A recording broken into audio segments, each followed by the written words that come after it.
जो एमजी नरेगा को बदलकर नया एक्ट बना है, नरेगा में क्या कमियां थी, नरेगा में क्या प्रॉब्लम्स उत्पन्न हो गई थी, ये बताने के लिए अपने कार्यकर्ताओं को इस नए एक्ट के बारे में उनको रूबरू कराया है। इसमें 125 दिन का रोजगार है। पहले जो नरेगा चलता था उसमें जो धांधलियां होती थी, जॉब कार्ड्स के बारे में जो धांधली होती थी, पैसे के आवंटन के बारे में जो धांधली होती थी, पैसे के डिस्ट्रीब्यूशन के बारे में जो धांधली होती थी, वो सब धांधलियां इसमें खत्म है। 260 कामों के लिए एमजी नरेगा का इस्तेमाल होता था।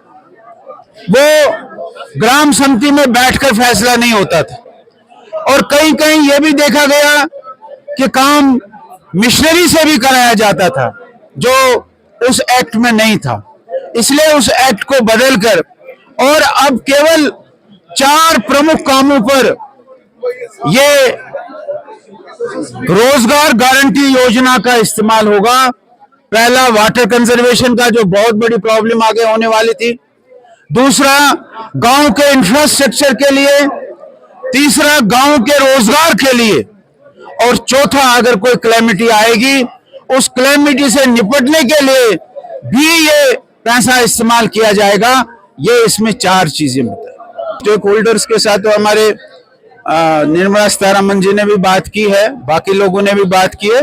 स्टेक होल्डर्स के साथ बात हुई है उस बजट में क्या करना है, और स्टेट बजट जो 6-7 तारीख को हो रहा है, उसमें भी हमारे चीफ मिनिस्टर सभी स्टेक होल्डर्स से बात कर रहे हैं। वो स्टेक होल्डर्स की बात हो रही है, सभी जो एसोसिएशंस होते हैं, एक एक व्यक्ति से बात नहीं होती है, एसोसिएशंस होते हैं। हमारा व्यापारियों का एसोसिएशन होता है, हमारे वकीलों का एसोसिएशन होता है, उन सब एसोसिएशन से बातचीत हुई है, और एक बड़ा ही रिवाइज्ड, बड़ा ही फ्रेंडली, पीपल फ्रेंडली बजट जो है वो 1 तारीख को आप देखें। ये पूर्ण है। हमारे देश के प्रधानमंत्री जी, हमारे देश के गृह मंत्री जी इसको कंडेम करते हैं, हम भी इसको कंडेम करते हैं। ऐसा नहीं होना चाहिए। हमारा देश एक है, हर देश के नागरिक को कहीं भी जाने का, कहीं भी कारोबार करने का हक है। ये गलत है। और हमारे चीफ मिनिस्टर साहब ने भी वहां के चीफ मिनिस्टर से, उत्तराखंड के चीफ मिनिस्टर से बात की।